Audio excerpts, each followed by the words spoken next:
Bonjour à tous, bienvenue dans Morning Echo du mardi 19 février 2019. Alors la photo du jour, c'est une photo d'un monsieur donc avec le drapeau de l'Europe, puisque pas mal de sondages commencent à sortir par rapport aux élections européennes, je vous rappelle, qui auront lieu donc à la fin mai, démontrant véritablement la poussée pour le moment dans les différents pays des partis, on va dire, populistes. Donc ces élections ont une importance assez considérable pour l'avenir de l'Europe, notamment par rapport aux autres grands blocs d'influence à travers le monde.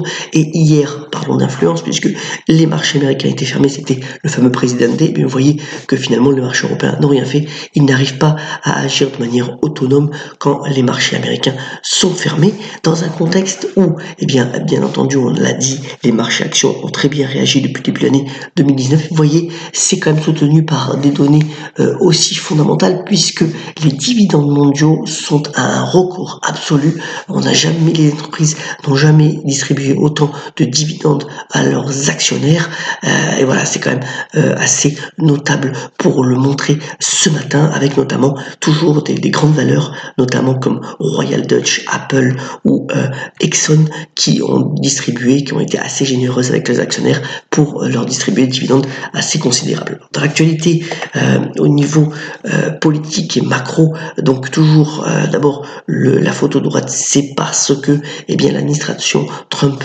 menace de nouveau d'imposer des taxes sur l'importation des voitures européennes. Alors l'Union européenne a immédiatement réagi en disant que si c'était le cas, à son tour, elle taxerait pas mal de produits américains. Et le graphique de gauche démontre que finalement dans ces discussions qu'on a aussi en discussion entre les Chinois et les Américains, vous voyez que structurellement par exemple l'Europe est bien entendu déficitaire vis-à-vis de sa balance commerciale vis-à-vis de la Chine, au contraire d'être excédentaire donc assez fortement vis-à-vis des États-Unis. Donc il va y avoir de toute façon un remodelage des échanges mondiaux dans les semaines et dans les mois à venir. Alors, faisons un petit focus sur l'obligataire, deux choses intéressantes. D'abord, au niveau des obligations d'État, vous voyez que de plus en plus d'obligations d'État offrent des rendements négatifs. C'est notamment le cas pour la France ou pour l'Allemagne, donc des obligations à 2 ans, contrairement aux États-Unis ou aux obligations du Royaume-Uni. Et dans le même temps, vous voyez, c'est le graphique de droite, c'est une tendance structurelle. De plus en plus d'obligations ont été émis à des taux négatifs, ce qui n'était pas le cas avant 2014. Donc c'est une tendance, et pourquoi c'est important? Parce que finalement, pour l'épargnant, c'est important, puisque s'il va recevoir moins de rendement, il va se dire, j'ai besoin de plus épargner, plus de montants, donc la conséquence derrière c'est de moins consommer, et on le voit bien notamment dans les chiffres de consommation mois après mois, notamment de la première économie européenne, l'Allemagne. Alors une autre étude intéressante a été sortie, notamment c'est relayé par le quotidien Les Échos, c'est fait par le National Bureau of Economic Research, qui démontre que à très long terme, finalement les obligations des pays à risque, des obligations émergentes, offrent le meilleur rendement sur très long terme. On est à 6,8% donc de rendement, essentiellement dû au fait que ces obligations offrent des coupons assez significatifs, et c'est 70% de ce rendement moyen. Et ce qui est intéressant, c'est que finalement, ce qui est super important, c'est de garder ou d'échanger ces obligations lorsqu'il y a des restructurations, comme il y aurait pu avoir notamment sur les obligations russes après, ou les obligations argentines, lorsque celles-ci ont fait défaut. Donc quand on garde ces obligations des pays à risque, finalement sur le long terme, c'est plutôt rentable. Une étude assez intéressante, donc donnée par le quotidien Les Échos ce matin.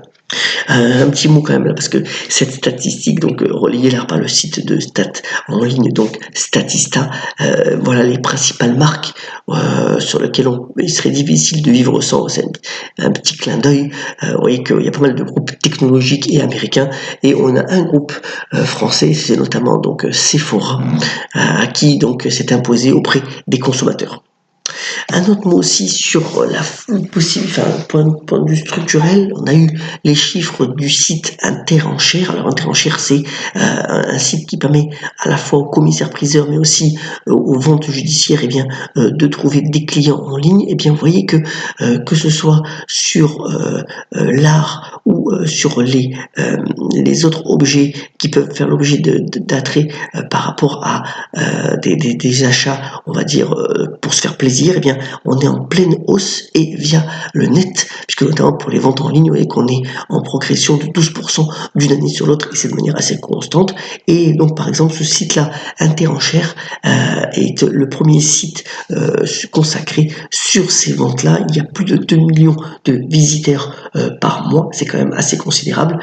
Et donc, on est véritablement dans une tendance de digitalisation des ventes aux enchères, donc une tendance lourde dont certains acteurs espèrent profiter. Et d'ailleurs, la rentabilité d'un site comme Interenchères est vraiment assez significative, notamment sur les dernières années.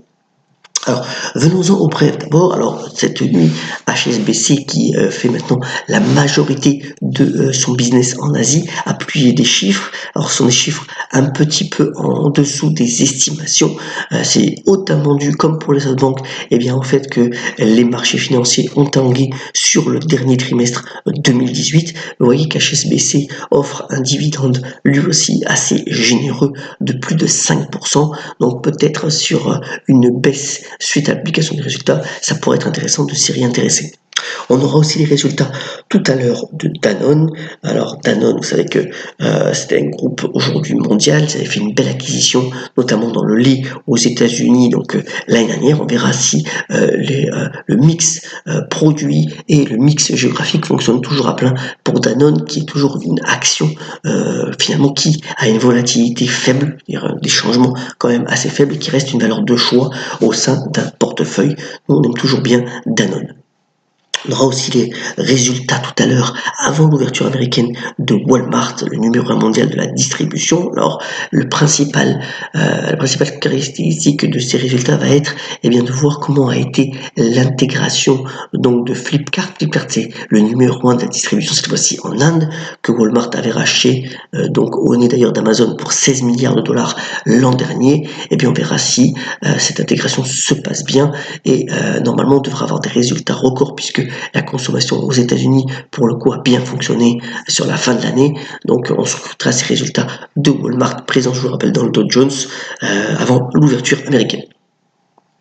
Alors Burberry dans le luxe, un petit mot, finalement on voyait que Burberry sur moyen terme, puisque là c'est un graphique sur 5 ans, et finalement est resté plutôt stable, Burberry la marque anglaise cherche à se réinventer, donc c'est un nouveau designer qui s'appelle Roberto Tisci qui est maintenant à la manœuvre, qui a véritablement révolutionné les modèles Burberry lors de la présentation de la collection automne-hiver 2019-2020, collection d'ailleurs qui s'appelle Tempête, la représentation a eu lieu d'ailleurs dans une galerie, dans un musée. Et voilà, l'idée c'est véritablement de relancer, de moderniser la marque Burberry et de lui redonner de l'élan au niveau de ses ventes. C'est Burberry, pour je vous rappelle, c'est un des derniers groupes indépendants qui n'est pas dans de l'apanage de LVMH ou de Kering. Donc c'est toujours un groupe qui a un attrait spéculatif qui peut être plus ou moins important en fonction bien entendu du dynamisme de ses ventes et de sa rentabilité. Alors, un mot, puisque ce soir quand même, au point de vue du football, on a un match assez considérable, puisque le Barça vient à Lyon, donc on aura OL Barça, toujours pour dire que le Barça c'est en gros la deuxième marque de football la plus puissante au monde après le Real Madrid, et ça va être certainement une superbe rencontre à suivre entre l'Olympique Lyonnais qui mise sur la jeunesse et le Barça de Messi qui veut véritablement reconquérir l'Europe. C'est son objectif numéro 1 cette année avec bien entendu la Liga. Voilà donc pour l'essentiel de l'actualité à cette heure-ci. Alors on termine comme d'habitude. La photo du jour, c'est en fait ce sont des mains qui sont un artiste romain qui fait un écho aux migrants dans l'eau. Voilà une photo avec un petit garçon qui tient une main. Et la citation du jour nous vient du poète André Breton, qui a dit « Par un mot, tout est sauvé, par un mot, tout est perdu ». Excellente journée, ayez la pêche et soyons solidaires comme d'habitude. À bientôt sur le Morning Call.